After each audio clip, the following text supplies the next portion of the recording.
If Dr. Martin Luther King Jr. were here today, what would he say about his dream? As we pause in the year 2024 to honor his legacy, we might imagine his words.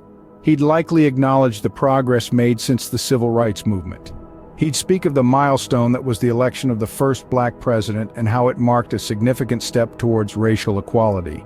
Yet, he wouldn't stop there. He'd stress that the struggle for racial justice is far from done. He'd speak of the echoes of his dream reverberating in a complex political reality. He'd remind us that the fight against segregation, systemic racism, and inequality is not confined to the pages of history, but is an ongoing battle that continues to shape our world.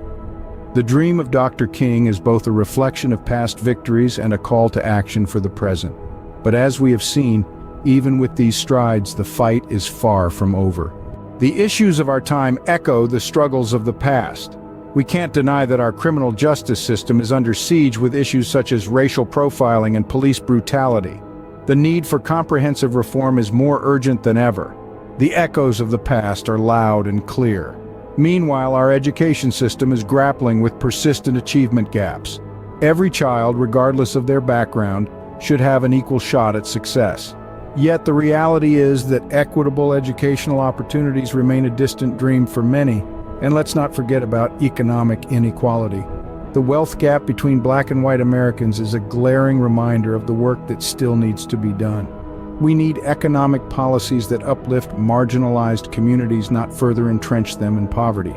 Dr. King, if he were with us today, would likely express both hope and concern in navigating our present-day political landscape. His dream of equality and justice remains as relevant today as it was over 60 years ago. In the face of these challenges, what might Dr. King suggest as the way forward? Dr. King, drawing from the success of the Civil Rights Movement, would likely emphasize the power of grassroots movements and community organizing. He would underline the significance of every voice, every march, every sit-in.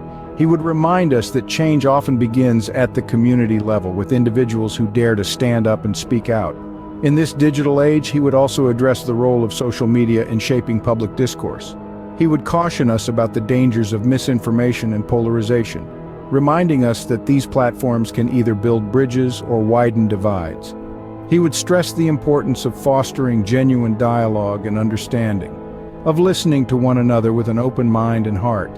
His vision would remain a call to action, urging the nation to confront the echoes of the past that persist in the present and work towards fulfilling the dream of a truly just and equal society.